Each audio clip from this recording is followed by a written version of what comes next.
Hello hackers, welcome to the episode 3 of Linux basics for hackers. तो पिछले episode में हमने पढ़ा what is Linux, why we use Linux and some basic terms of Linux. और आज के episode में हम देखने वाले हैं लिनक्स फाइल सिस्टम, जो कि काफ़ी इजी बट इम्पॉर्टेंट टॉपिक है।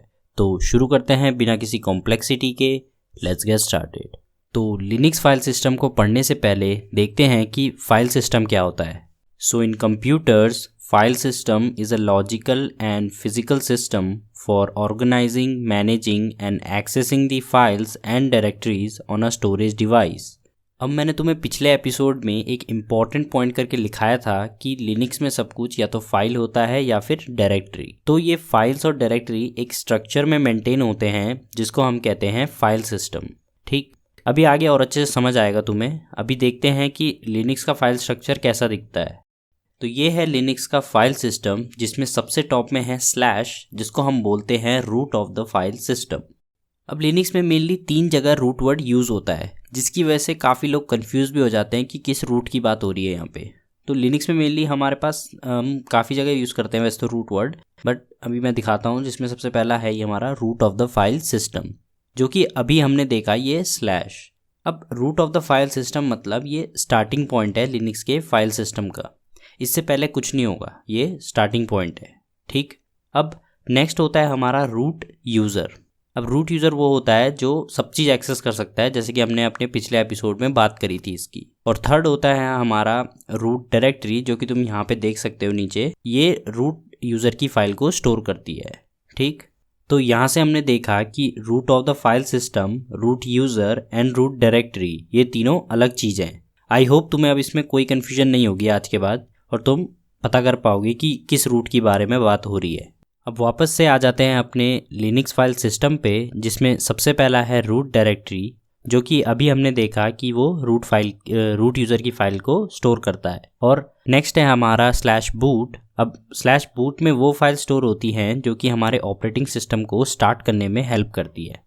अब एक और बात ध्यान रखना, लिनक्स में जब भी मैं स्लैश लगा के किसी भी चीज़ को रिप्रेजेंट करूँगा, मतलब कि वो डायरेक्टरी है। अब तुम देखोगे यहाँ पे सबके आगे स्लैश लगा हुआ है, यानी कि ये सब डायरेक्टरीज हैं और इनके अंदर फाइल्स होंगी। तो अगर मैं सिंपली बूट लिख दूँ तो ये फाइल भी हो सकती है, तो तुम यहाँ पे श्योर नहीं हो सकते कि ये डायरेक्टरी ही है। बट अगर जैसे ही मैं इसके आगे स्लैश लगा दूंगा तो अब मैं कह सकता हूँ कि ये डायरेक्टरी है। नेक्स्ट है हमारा स्लैश etc, जिसके अंदर हमारी सिस्टम कॉन्फ़िगरेशन फाइल स्टोर होती है। अब इस पूरे स्ट्रक्चर को हम प्रैक्टिकली भी देखेंगे, तो वीडियो को एंड तक देखना। अब नेक्स्ट है हमारा स्लैश होम। तो होम डायरेक्टरी के अंदर हमारे सारे नॉर्मल यूज़र की फ़ाइल स्टोर होती हैं। अब मैं नॉर्मल इसीलिए कह रहा हूँ क्योंकि रूट यूज़र की फ़ाइल तो हमारी रूट डायरेक्टरी में स्टोर हो चुकी है, इसीलिए नॉर्मल यूज़र की फ़ाइल हमारी स्लैश होम के अंदर होगी।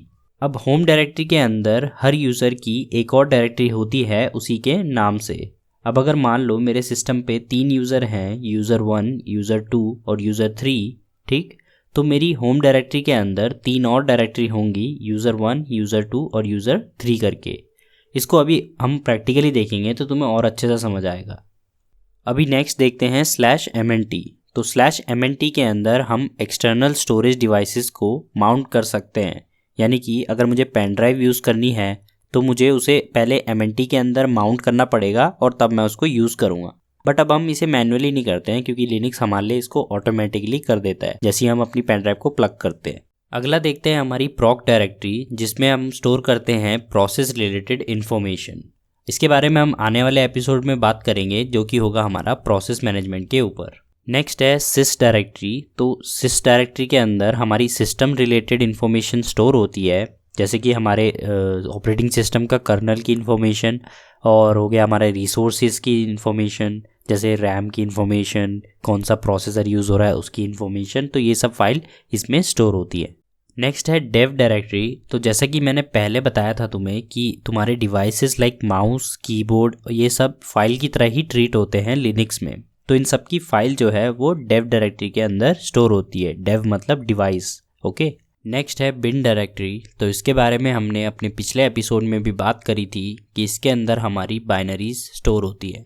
अब मैंने कहा था तुम्हें कि ये टर्म्स मैं बार बार यूज़ करता रहूँगा, लाइक बाइनरीज, रूट, तो तुम्हें इन सब में कोई दिक्कत ना हो, इसीलिए जाके इस एपिसोड के बाद एपिसोड 2 देख लेना ताकि तुम्हें ये टर्म्स क्लियर हो जाए। नेक्स्ट है हमारी एसबिन डायरेक्टरी, जिसके अंदर हमारी बाइनरीज ही स्टोर होती है, बट इसके अंदर हमारे रूट यूज़र की बाइनरीज स्टोर होती है। नेक्स्ट है हमारी लिब डायरेक्टरी, जिसके अंदर स्टोर होती है हमारी लाइब्रेरीज, जो कि हेल्प करती है हमारी बाइनरीज को एग्जीक्यूट करने में। तो तुमने अगर कभी प्रोग्रामिंग की होगी तो तुमने वहाँ पे देखा होगा कि हम चीज़ों को या तो इंक्लूड करते हैं या इम्पोर्ट करते हैं अपने प्रोग्राम को रन करने के लिए। उसी तरह से हमारे लिनक्स की बाइनरीज को भी चलाने के लिए हमें लाइब्रेरीज को यूज़ करना पड़ता है, जो कि हमें कहाँ मिलती है, लिब डायरेक्टरी के अंदर। और फिर है हमारी यूज़र डायरेक्टरी, जिसके अंदर हम यूज़र रिलेटेड फाइल स्टोर करते हैं। जैसे कि तुम देख सकते हो इसके अंदर और सब डायरेक्टरीज हैं, जैसे कि /bin, /sbin एंड /lib, जिनके बारे में मैं ऑलरेडी बता चुका हूँ।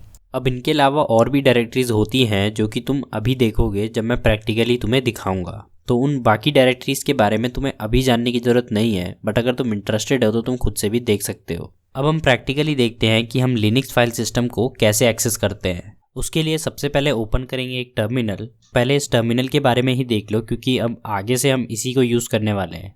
तो टर्मिनल को हम CLI भी कहते हैं। CLI मतलब कमांड लाइन इंटरफेस, जिससे हम कमांड्स के थ्रू अपने सिस्टम से इंटरेक्ट कर सकते हैं, जहाँ से हम उसे बता सकते हैं कि अब तुम्हें ये काम करना है। तो टर्मिनल में सबसे पहले तुम्हें यहाँ पे अपना यूज़र नेम दिखाई देगा, जो कि सबका अलग होता है, बट मोस्ट प्रोबेबली तुम्हारे में काली ही लिखा आ रहा होगा अगर तुमने उसे डिफ़ॉल्ट ही रहने दिया था तो। और दूसरा है हमारा होस्ट नेम, जो कि है काली।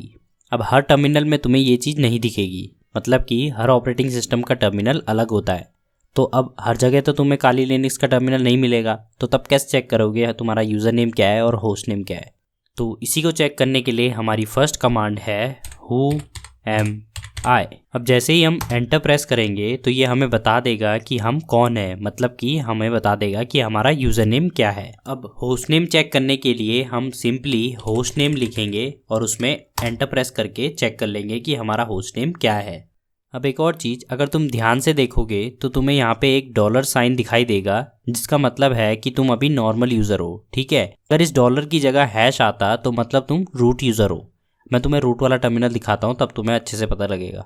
तो तुम देख सकते हो यहाँ पे यूज़र नेम की जगह रूट लिखा है और डॉलर की जगह हमारा हैश आ गया। अब वापस से अपने नॉर्मल टर्मिनल पे चलते हैं। अब लिनक्स फाइल सिस्टम को ट्रैवर्स करने के लिए हमें 2 कमांड्स की ज़रूरत पड़ेगी। पहला है ls, जिसका मतलब होता है लिस्ट ऑफ फाइल्स। अब अगर मैं ls टाइप करके एंटर प्रेस करूँगा तो ये मुझे सारी फाइल्स और डायरेक्टरी शो कर देगा। अब ये सब डायरेक्टरीज हैं, इनमें से कोई भी फाइल नहीं है। अब ये मैं कैसे कह पा रहा हूँ, क्योंकि तुम देखो इन सब का कलर ब्लू है और काली लिनक्स में ब्लू कलर मतलब होता है डायरेक्टरी। नेक्स्ट कमांड है हमारी cd, जिसका मतलब है चेंज डायरेक्टरी, जो कि हम यूज़ करते हैं डायरेक्टरीज में जाने के लिए। अब विंडोज़ में या लिनक्स में ही अगर हमें माउस से किसी भी डायरेक्टरी में जाना है तो हम सिंपली डबल क्लिक करके किसी भी डायरेक्टरी में जा सकते हैं।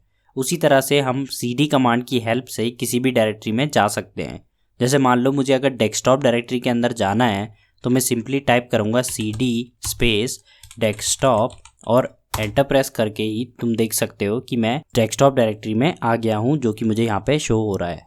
एक और चीज़ देखो, अगर मुझे मान लो पीछे आना है वापस तो मैं सिंपली टाइप करूँगा cd स्पेस डॉट डॉट और तुम देख सकते हो कि मैं वापस आ गया। अब मान लो हमें चेक करना है कि करंटली हम फाइल सिस्टम के किस पोजीशन में हैं या कौन सी डायरेक्टरी के अंदर है। उसके लिए हमें सिंपली टाइप करना होगा pwd, which means present working directory, जो कि हमें बताएगा कि हम इस समय कौन सी लोकेशन में हैं। तो डायग्राम के हिसाब से अभी हम यहाँ पे हैं, तो मतलब कि अगर मुझे root of the file system तक जाना है तो मुझे 2 डायरेक्टरी पीछे आना पड़ेगा। तो पीछे जाने के लिए हम टाइप करते हैं cd space dot dot, but ये तो मुझे एक डायरेक्टरी पीछे ले जाएगा। अगर मुझे 2 डायरेक्टरी पीछे जाना है तो मैं सिंपली एक स्लैश लगाऊंगा और दोबारा से डॉट डॉट प्रेस करूंगा तो मैं 2 डायरेक्टरी पीछे चले जाऊंगा। ऐसे ही अगर मुझे 3 डायरेक्टरी पीछे जाना है तो मैं एक और स्लैश लगाऊंगा और डॉट डॉट लगाऊंगा, ठीक है। और तुम देख सकते हो अब मैं root of the file system में पहुंच गया हूं। अब अगर मुझे चेक करना है कि यहाँ पे कौन सी डायरेक्टरी और फाइल्स हैं, उसके लिए मैं क्या करूँगा, ls। तो मैं ls टाइप करके एंटर प्रेस करूँगा और तुम देख सकते हो यहाँ पे हमारे पास वही डायरेक्टरीज़ हैं जिनके बारे में हमने अभी पढ़ा। इसमें और भी डायरेक्टरी है जिनके बारे में हमने नहीं देखा, बट अभी के लिए इतना ज़रूरी नहीं है ये। मैं तुम्हें होम के अंदर जाके दिखाता हूँ, बाकी तुम्हें खुद से हर एक डायरेक्टरी के अंदर जाना है और चेक करना है उसमें कौन कौन सी फाइल है, और इसे आज का होमवर्क ही समझो अपने लिए। तो होम डायरेक्टरी के अंदर जाने के लिए मैं सिंपली लिखूँगा cd स्पेस होम और एंटर प्रेस कर दूंगा तो मैं होम के अंदर आ जाऊंगा। अब जैसा कि हमने कहा था कि होम के अंदर सारे यूज़र के नाम की डायरेक्टरी होती है, तो अगर मैं यहाँ पे ls करके एंटर प्रेस करके चेक करूँगा तो तुम देख सकते हो यहाँ पे मेरे पास कितने यूज़र्स हैं और कौन कौन से यूज़र हैं। तो this is it for today's episode, और अपना होमवर्क ज़रूर से पूरा करना, और कोई एरर आए तो उसे कमेंट करके पूछ लेना। और अगर कमेंट करना अच्छा नहीं लगता तो डिस्क्रिप्शन में जाके टेलीग्राम चैनल ज्वाइन कर लेना, जहाँ पे तुम मुझे पर्सनली DM कर सकते हो। तो मिलते हैं एपिसोड 4 में।